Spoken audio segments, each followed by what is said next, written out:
Terima kasih Profesor Asep Saifulah Muhtadi. Saya mengambil judul Perang Sepanjang Usia Republik. Assalamualaikum warahmatullahi wabarakatuh. Waalaikumsalam warahmatullahi wabarakatuh.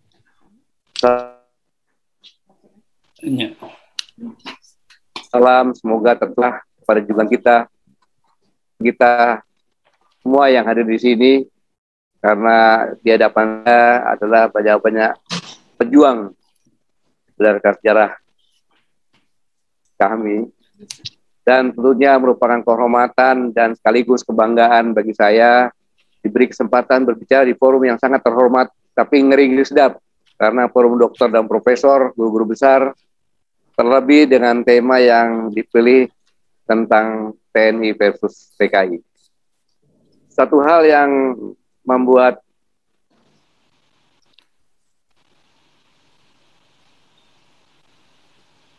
saya agak ngeri-ngeri sedap karena selama ini saya ini melihat sejarah tentang kami adalah hampir bersamaan dengan kemerdekaan, hanya beda-beda tipis. Untuk itulah saya coba membuat judul Perang Sepanjang Usia Republik. Kalau dengan PKI itu perang sepanjang usia Republik. Bahkan sebelum Republik pun PKI sudah tidak. Dan penghargaan yang tinggi kepada panitia yang mengundang saya, tidak saja karena tema yang sangat penting, tetapi yang lebih penting lagi yang mengundang adalah kami, alumni HMI. Dan berbicara adalah forum yang saya kata-katai profesor doktor yang sangat terhormat. Dan terima kasih juga Profesor Siti Juhro tadi sudah membuka yang intinya sebenarnya sudah disampaikan oleh beliau, yang sangat luar biasa. Kemudian yang saya hormati Profesor Bagirmanan sebagai penanggap, Dr. Fahmi Idris, Profesor Abdudin Kasdi, Dr. MS Kaban, dan moderator Profesor Arif Saifulah Muhtadi, Dr. Ilahiyah, dan banyak sekali senior-senior yang telah bergabung di sini dalam sebuah organisasi kemahasiswaan, pengkaderan, dan perjuangan yang terus istiqomah sejak kelahirannya bekerja, bertindak, dan berjuang untuk kemaslahatan bangsa dan negara Republik Indonesia. Ini yang saya bisa pahami. Jika menengok sejarah, HMI lahir di tahun-tahun awal yang disampaikan kemerdekaan Republik Indonesia, antara lain lahir dari adanya keprihatinan terhadap terjadinya polarisasi dalam kehidupan bangsa akibat konflik politik saat itu. Jika hari ini HMI terus berjuang untuk ikut mengatasi masalah bangsa saat ini, yang harus diakui makin menjauh dari semangat persatuan dan kesatuan sebagaimana cita-cita proklamasi 1945, HMI dalam hal ini sudah pada track yang benar. Teruslah menjaga dan memperkokoh semangat kebangsaan yang dilandasi oleh Pancasila dan Undang-Undang Dasar 1945. Para guru besar, profesor doktor, kami dan HMI itu ada di sini. Mengawali penyampaian ini, izinkan saya mengutip dua pidato Bung Karno, Presiden pertama RI, yang keduanya berhubungan dengan sejarah seperti yang disampaikan Prof. Siti Juhro tadi. Pertama, dikutip dari pidato Bung Karno pada saat Hari Proklamasi Kemerdekaan Republik Indonesia ke-6 tahun 1951.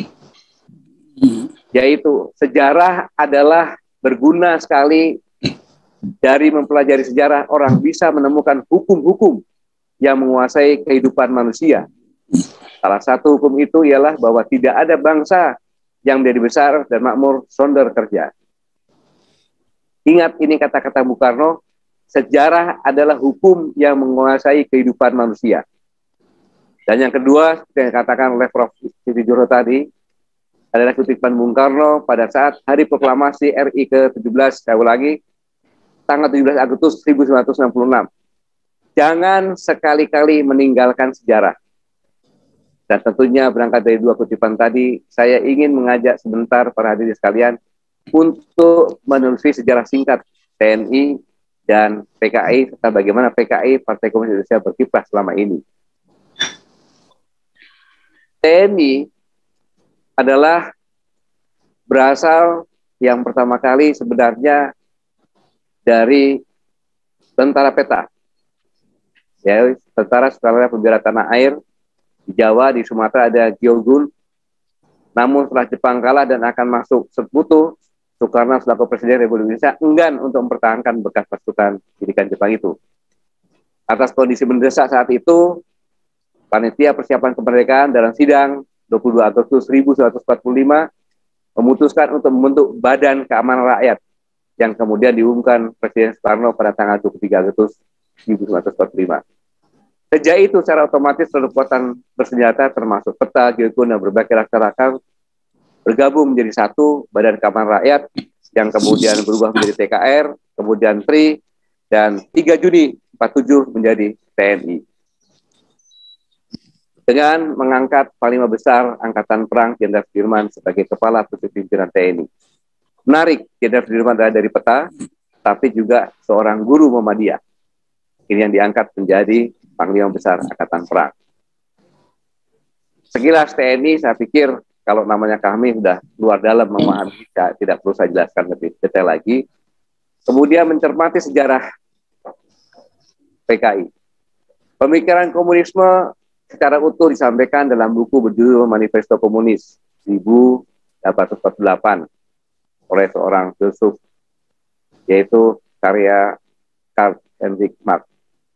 Saya pikir semuanya sudah tahu tentang bagaimana dia itu seorang politikus, sosiolog, jurnalis, sosialis, revolusioner berkebangsaan Jerman.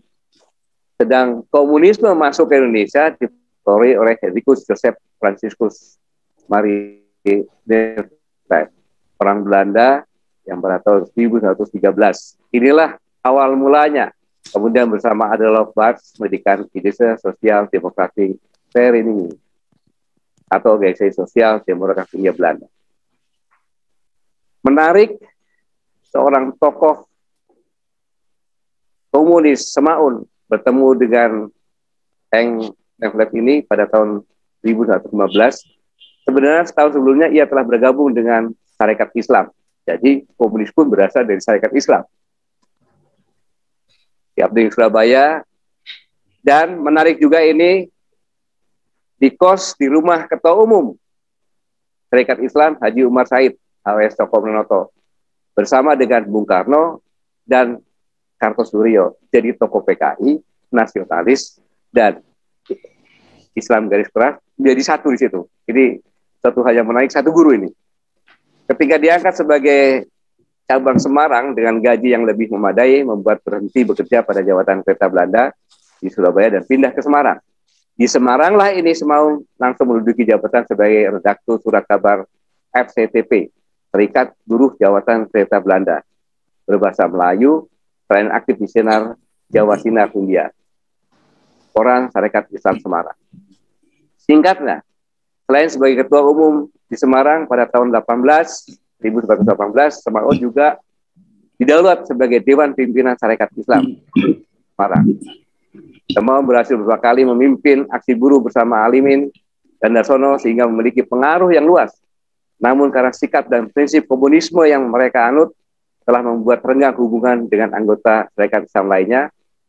Mulainya pada tanggal 23 Mei 1920, mereka mengganti ISDF menjadi Partai Komunis India dan diam-diam tetap aktif di Sarekat Islam. Jadi sangat erat sekali Sarekat Islam.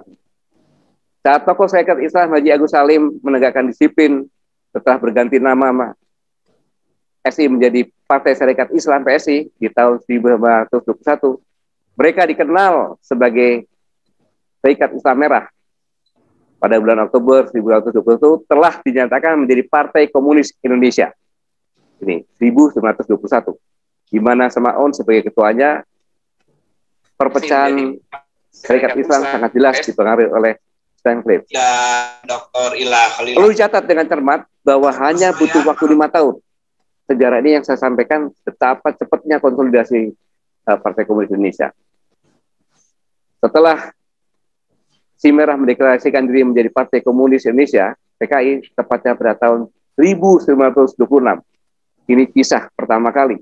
Meskipun tokoh pendirinya telah diasingkan ke Belanda, dan tercatat setidaknya ribuan orang PKI dibunuh, sekitar 13.000 orang ditahan, serta sejumlah 1.308 orang, umumnya kader-kader inti PKI, dikirim ke Bovendigul, mereka tetap saja dapat berkembang dan telah dapat menjadi kekuatan yang besar serta berani melakukan pemberontakan kepada Belanda.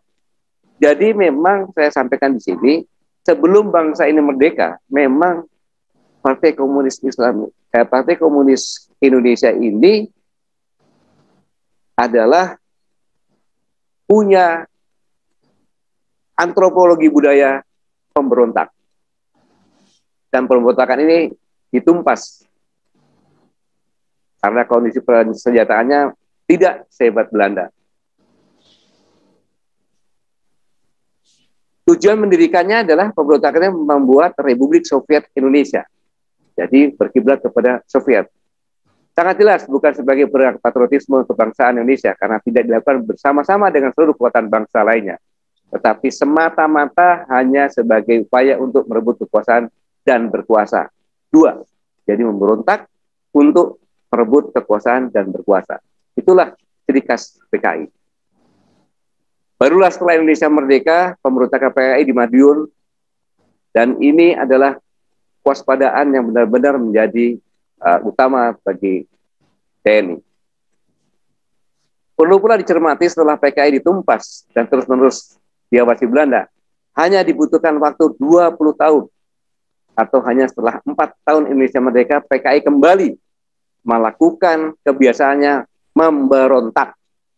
Bayangkan bagaimana suasana kebangsaan kita tahun 48, negara dalam kondisi usia yang masih sangat belia, tetap terjadi dinamika politik yang sangat tinggi, juga sedang menghadapi agresi militer Belanda. Peluang ini dimanfaatkan untuk kudeta pada tahun 1948. Disertai ciri khas yang ketiga, menculik, menganiaya terhadap warga sipil, polisi, dan ulama. Tetapi melalui suatu operasi militer, terutama dilakukan oleh pasukan Siliwangi, pada akhir November 1948, pemberontakan PKI Madiun dapat ditumpas dengan ditembak matinya Musso dan kemudian menyerahnya Amir Sarfuddin. Ini saya agak cepat karena waktunya 30 menit ini. Dan setelah penumpasan pada 1948 di Madiun dalam pemilu 1955, atau hanya butuh waktu 7 tahun singkat lagi, PKI telah kembali muncul menjadi kekuatan politik yang sangat berpengaruh karena berhasil menjadi partai pemenang nomor 2 dalam pemilu 1955 setelah PNI, sedangkan Masyumi golongan Islamnya waktu itu sepenuhnya bersatu sebagai kekuatan ketiga. Luar biasa konsolidasinya. Ini yang benar-benar harus kita waspadai. Dan selanjutnya, atas pengalaman itu, TNI terus mewaspadai kebangkitan PKI pasca Madiun 1948. Dalam hal ini pembentukan Nasakom Februari 1956 yang berakibat pecahnya Dwitunggal Republik, dan Bung Hatta yang semula terus-menerus diserang propaganda PKI kemudian menyatakan mundur dari Wapres. Bagi Hatta, Nasakom berarti bekerja sama dengan PKI. Nah, inilah betapa kuatnya pengaruhnya.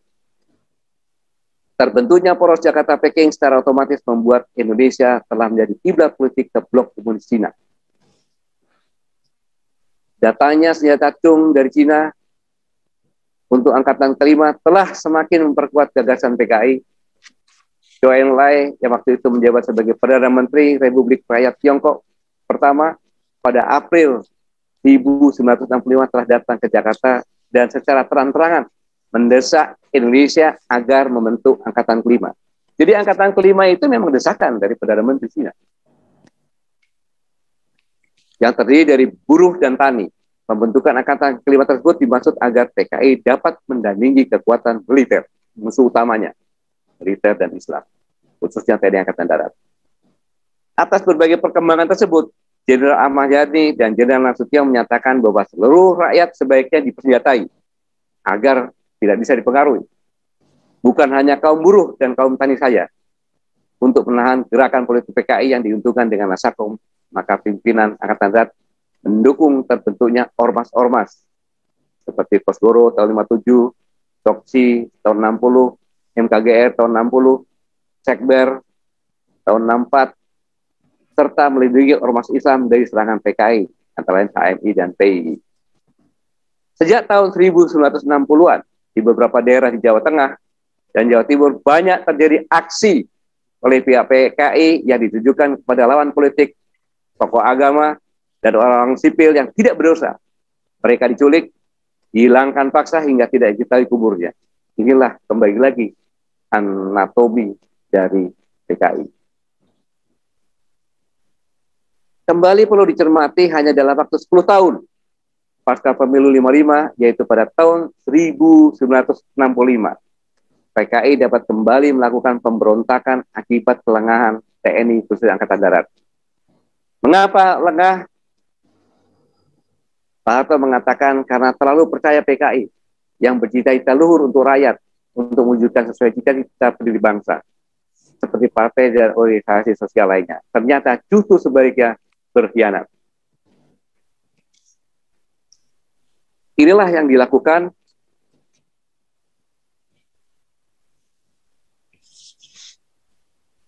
oleh PKI begitu cepat. Sebelum saya lanjut, mohon maaf tadi PKI bukan nomor 2 tapi nomor 4. Saya ulangi, bukan nomor 2 tapi nomor 4 syarat ya. Bukan nomor 2 tapi nomor 4. Justru yang nomor 4 inilah yang orang-orang yang nomor 2 nantinya. Inilah yang saya sampaikan bahwa betapa cepatnya recovery dan konsolidasi PKI, habis jatuh dia bangkit, dan yang tahun 65 ini adalah kembali melakukan anatomi lagi, pemberontakan. Yang dikatakan Pak Harto, kita lengah terhadap politik, karena kita berpikiran PKI hanya untuk rakyat, sebenarnya luhur, tetapi ternyata justru sebaliknya berkhianat. Pengkhianatan terbesar PKI adalah peristiwa G30S PKI 30 September 65 yang berujung gugurnya 7 pahlawan revolusi. Tentu bukan hanya tentara, tidak sedikit korban jatuh akibat kejauhan PKI dari kalangan masyarakat, terutama para ulama. Tetapi alhamdulillah dengan kepemimpinan Jenderal TNI Soeharto pada saat itu Pangkostrat, dibantu oleh Legend TNI Sarwo Aidi Wibowo, pada saat itu Komandan Resimen Padako, dibantu oleh KKO, dan para ulama, organisasi massa, para pemuda, terutama HMI, serta rakyat, supaya jahat PKI dapat ditumpas habis. Dalam kaitan itu, literatur mencatat kesamaan pola dalam 3 kali pemberontakan PKI yang saya sampaikan, yaitu memusuhi dan melakukan pertahanan dengan kekerasan terhadap kelompok-kelompok Islam, pesantren, ormas, kiai, sebelum terjadi pemberontakan. Ini saya sampaikan supaya kita bisa bercermin apakah itu terjadi yang sekali ini, akhir ini. Penyebaran kebohongan dan fitnah kepada masyarakat yang anti komunis agar ditindak oleh pemerintah atau aparat dengan kasar dan keras. Mencari perlindungan kepada penguasa yang pada itu kepada Soekarno, mempengaruhi TNI Polri melalui pengkaderan agar terpecah dan dapat dikuasai PKI. Gerakan PKI percaya bahwa harus didukung militer senjata agar pemberontakan berhasil. Apakah kondisi sekarang seperti itu? Melakukan adu domba di antara partai politik, masyarakat, pemerintah, sehingga ketegangan sosial terjadi, kohesi sosial rusak, mendukung jabatan presiden seumur hidup, mencari dukungan kepada negara komunis besar, 48 Soviet, 65 Cina, atau membiarkan pengaruh negara komunis menguasai Republik Indonesia. Berlindung sepenuhnya pada kebijakan pemerintah, misalnya Nasakom di era Soekarno. Dari masa ke masa kita merasakan bersama fitnah, adu domba, pecah belah, dan menghalalkan segala cara, termasuk membunuh TNI, ulama, orang Islam, untuk meraih kekuasaan, menjadi ciri dari gerakan PKI. Ini bukti sejarah yang saya sampaikan tadi, dan tidak pernah boleh ditinggalkan dan dihapus sampai kapanpun. Saya masuk kepada TNI sebagai integral Republik Indonesia, di mana PKI menolak. Dari keterangan di atas sangat jelas bahwa kekuatan TNI bersatu membentuk Republik Indonesia merdeka dalam BPU PKI dan PPKI yang kemudian berhasil merumuskan Pancasila dan Undang-Undang Dasar 1945. Sangat jelas di sini bahwa PKI tidak ada wakil yang ikut dalam perumusan pendirian Republik. Bahkan saat itu dengan terang-terangan PKI tidak menerima Soekarno-Hatta karena dianggap kolaborator Jepang. Jadi nggak ada sama sekali PKI dalam negara itu. Penumpang gelap saja di luar. Sementara Laskar Perjuangan sepenuhnya menerima Republik dan kepemimpinan Soekarno-Hatta dan menjadi satu dalam kekuatan negara Republik Indonesia. Jadi TNI merupakan bagian integral dari Republik dan negara. Sedangkan PKI selalu bercita-cita mengganti Pancasila dan Undang-Undang Dasar 1945. Sebab itu TNI selalu dipandang sebagai musuh utama yang harus dilemahkan dan dikuasai melalui pecah belah, intrik, infiltrasi, paham komunis. Sedikit saya keluar untuk mengingatkan bagaimanakah hubungan antara Tentara Nasional Indonesia yang memiliki hubungan sangat dekat dengan Himpunan Mahasiswa Islam HMI. Tidak hanya secara emosional, tetapi lebih dari itu, memiliki hubungan historis, khususnya saat awal berdirinya dan mempertahankan Republik. Mungkin tidak banyak yang tahu, hadirin juga mungkin banyak yang tidak tahu, kecuali pelaku-pelakunya pasti tahu, bahwa Himpunan Mahasiswa Islam yang didirikan oleh Pak Lefran Pane pada 5 Februari 47 di Yogyakarta itu telah bersama-sama ikut angkat senjata melawan agresi militer Belanda tahun 1947. Apa bedanya dengan TNI sama-sama melawan Belanda? Dan HMI bersama TNI juga melawan pemberontak PKI Madiun 18 September 1948.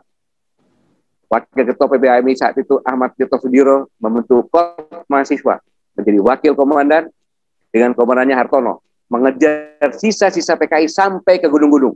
HMI itu bukan tentara. Maka Panglima Besar Jenderal Sudirman di Bangsa Kepastian pada 6 Februari 1948 menyatakan bahwa HMI sebagai harapan masyarakat Indonesia. Pada Kongres kedua CGMI di Salatiga, Juni 1961, terjadi kesepakatan dengan ormas kiri lainnya untuk membubarkan HMI. Permusuhan kaum kiri terhadap HMI semakin meruncing, sehingga sehari sebelum peristiwa G30 PKI, DNID di penutupan Kongres CGMI di Istora Senayan 29 September 65, kalau CGMI tidak bisa bubarkan HMI, pakai kain sarung saja. DNID mengatakan seperti itu. Atas kejadian itu, Jenderal Ahmad Yani menyatakan, kalau hari ini HMI dan SOKSI diganyang oleh PKI, maka tidak mustahil besok atau lusa PKI akan merorong Angkatan Darat. Langkahi dulu Mayatu kalau membubarkan HMI. Ya akhirnya benar-benar langkah jajal oleh tanggapan yang keras juga disampaikan oleh Brigjen Sucipto. Go ahead HMI dalam bukunya Pak Sulastomo berjudul Hari-Hari yang Panjang 1963-1996. Pada akhirnya bersama BNI HMI berhasil menggagalkan pemberontakan PKI 1965. Dalam bukunya Pak D. Dahlan atau disebut Dahlan Ranu Wiharjo menerangkan bahwa di masa itu beberapa daerah yang belum berdiri HMI, TNI ikut serta membantu langsung membentuk cabang-cabang HMI. Bahkan banyak pula TNI merangkap sebagai anggota HMI. Hingga tercatat pada tahun 65, HMI telah memiliki 69 cabang di seluruh Indonesia. HMI yang didukung oleh TNI telah berhasil membersihkan kampus dari aktivis-aktivis komunis pasca G30 PKI. Itulah HMI yang seperti TNI sebenarnya pada masanya. Lalu pertanyaan tadi yang sangat ditunggu-tunggu, masih adakah komunisme? Jawabannya jelas masih ada. Dan nampak terlihat dari kekuatan yang dipresentasikan oleh negara Republik Rakyat Tiongkok, di mana kini menjadi negara adidaya dunia. Saat ini negara lainnya yang berhaluan partai komunis juga masih ada, Korea Utara dan lain-lain. Tiongkok menjalankan mode komunisme baru, New Communism, dengan tetap menjalankan politik komunis, satu partai yang berkuasa penuh. Meski ekonominya liberal, membuka investasi secara terbuka, tapi terkendali. Karena birokrasi tetap dikontrol partai komunis tanpa demokrasi. Bisa dibaca di buku Kapitalisme Without Demokrasi. Dan terhadap apa yang saya sampaikan tentang PKI, tentu selalu ada yang membantah dengan berbagai cara dan pendekatan. Bagi saya, itu sah-sah saja di negara demokrasi. Namun, mari kita lihat bersama, apa yang belakangan ini makin sering terjadi di tengah kehidupan bangsa saat ini. Satu, praktek pemerintahan komunis. Di banyak negara memperlihatkan perkembangannya. Komunis gaya baru dengan ciri-ciri kekuasaan terpusat dikendalikan oleh sekelompok elit, oligarki. Sering melakukan postrat politik, bohong, gaji palsu, fitnah, dan lain-lain. Senang memecah belah rakyat, menghalalkan segala cara untuk berebut dan mempertahankan kekuasaan termasuk cara-cara kekerasan. Melakukan pembunuhan karakter terhadap lawan politik, menyusup ke semua lini kekuasaan. Ini yang sangat berbahaya. Bahkan sampai ke TNI juga. Menghadapi komunis hari ini, sangat benar bahwa PKI sebagai organisasi sudah dibubarkan. Benar pula, hari ini ideologi komunis sudah tidak laku di dunia. Tetapi pengalaman di Indonesia merupakan fakta yang tak terbantahkan bahwa PKI dengan serta-merta akan mudah saja melakukan pemberontakan sejak 26 sampai Syarikat tadi. Terlebih lagi, pasca pemberontakan G30 PKI telah melarikan dendam politik segolongan orang yang hari ini merupakan keturunan biologis dari para anggota maupun pimpinan PKI beserta underbownya atau pihak-pihak yang bersimpati telah menjelma menjadi komunis gaya baru yang terus akan bercita-cita menguasai negeri ini dan mengganti Pancasila. Tujuannya tetap aja menguasai negeri ini dengan mengganti Pancasila, seperti yang Prof. Didi sampaikan. Jadi, komunisme hari ini juga harus dilihat sebagai kultur, watak, karakter berpolitik untuk berkuasa atau mempertahankan kekuasaan dengan menghalalkan semua cara itu ciri khasnya. Hal itu dapat dilihat dari cara-cara seperti senang mengadu domba antara rakyat atau antara rakyat pemerintah, berbohong pada rakyat terus-menerus, dan menyebarkan fitnah dengan menggunakan buzzer atau memusuhi masyarakat Islam. Dalam hal ini, kekuatan yang menjadi musuh PKI dan akan terus diperangi sepanjang usia Republik ini adalah kekuatan TNI Islam yang dipandang sebagai penjaga setia Republik dan Pancasila. Maka TNI Islam yang akan menyelamatkan negeri ini manakala komunisme telah bangkit kembali atau negara asing ingin menguasai Indonesia. Sejarah mengatakan seperti itu. HMI dan kami harus selalu teguh, konsisten. Sangat besar harapan saya agar HMI dan kami tetap konsisten dan memegang teguh tujuan organisasi, yaitu membina insan akademisi, pencipta, pengabdi, serta bertanggung jawab terhadap terwujudnya masyarakat adil dan makmur yang diridhoi Allah Subhanahu wa Ta'ala. Karena itu, saya dengan sepenuh hati mengapresiasi konsistensi HMI dan kami, dan bersama-sama kita berjuang mewujudkan tujuan mulia tersebut. Antara lain, acara ini pun wujud dari apa yang dilakukan dan konsisten terhadap permasalahan bangsa dan negara. Dalam kaitan itu, persoalan terberat yang dihadapi bangsa kita hari ini adalah masalah ideologi. Di era big data semacam ini, dalam konteks ideologi dan kebangsaan, tidak ada lagi dalam platform digital yang dapat menguasai membentengi diri generasi muda. Semuanya berjalan secara bebas. Berbagai paham dan aliran pemikiran dapat mengalir deras tanpa dapat dibendung oleh siapapun. Akibatnya, kemunculan komunisme gaya baru bagi sebagian orang, khususnya bagi generasi muda, mungkin termasuk kalangan HMI muda, generasi pasca reformasi yang kini berusia di bawah 40 tahun, mereka menganggap sebagai suatu kewajaran. Padahal sangat jelas bahwa upaya upaya untuk mengganti dasar negara Pancasila telah dilakukan secara sistematis, meski seolah-olah konstitusional, dengan langkah-langkah yang terencana dan telah dijalankan dengan sangat rapi. Fakta lainnya, bahwa upaya untuk menyamarkan sejarah dan menghapus pendidikan agama dengan mengotori jam pelajaran telah juga dilakukan. Yang sangat ironis adalah bahwa penulisan Kamus Sejarah Indonesia banyak tidak memasukkan tokoh-tokoh perjuangan Islam, meskipun saat ini mungkin belum berhasil, tapi upaya ini dan terjadi. Dalam hal ini, lahirnya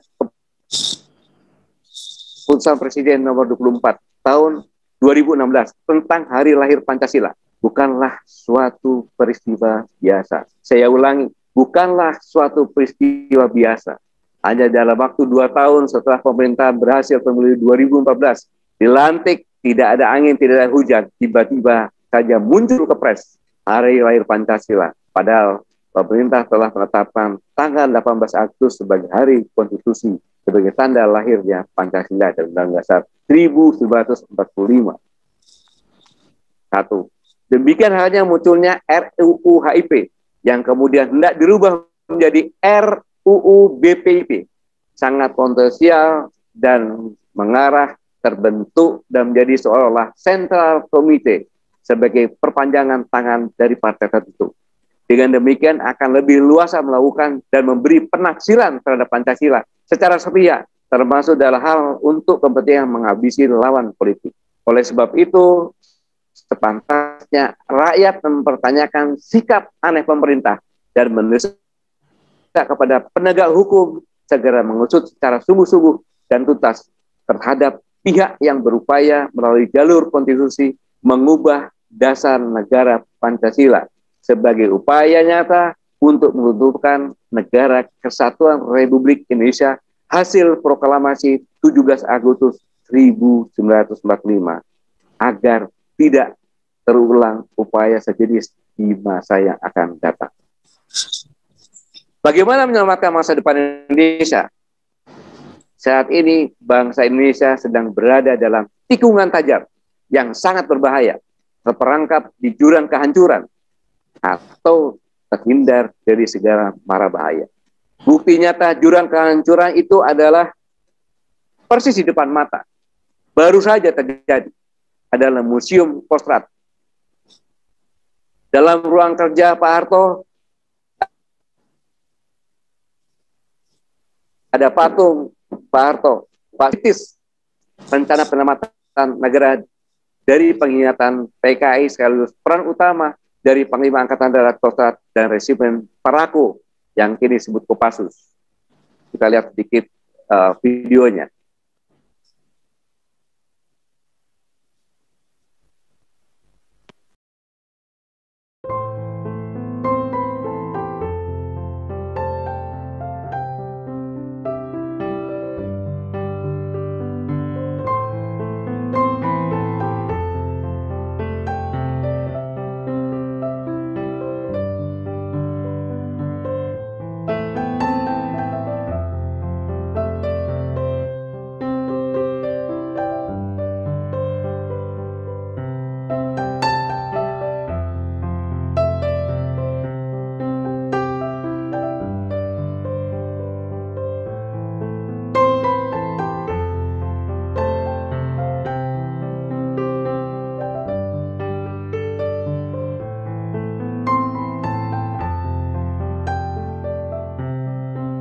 Video tadi menggambarkan betapa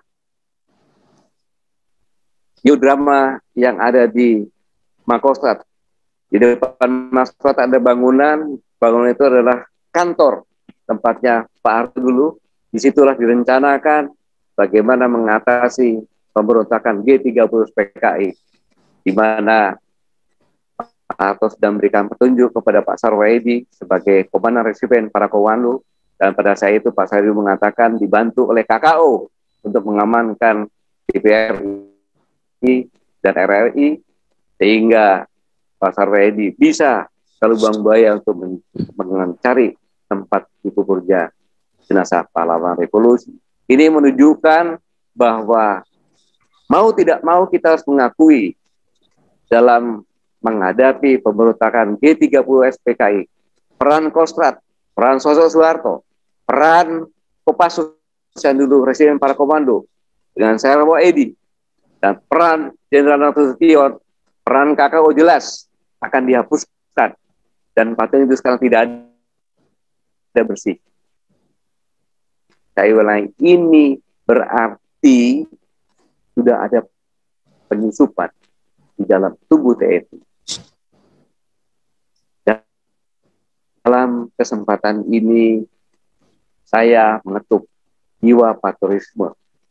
Jiwa patriotisme dan kesatria prajurit TNI Angkatan Darat, TNI Angkatan Laut, TNI Angkatan Udara, agar patriotisme kesatria bersama-sama membersihkan jajaran TNI dari penyusupan maupun pengaruh akan merusak jiwa juang para prajurit TNI dan bisa menyebabkan pengkhianat minimal ataupun menjual institusi untuk hanya sekedar mengejar jabatan dan akan bermuara pada ingkar terhadap sumpah kepada Tuhan Yang Maha Esa Allah Subhanahu wa taala. Saya yakin dan percaya masih ada jiwa patriotisme dan kesatria di relung hati para prajurit TNI dimanapun mereka bertugas. Bersihkan ini semuanya agar peristiwa kelam yang lalu tidak terjadi lagi. Mengapa saya katakan ingkar sumpah? Karena setiap prajurit itu selalu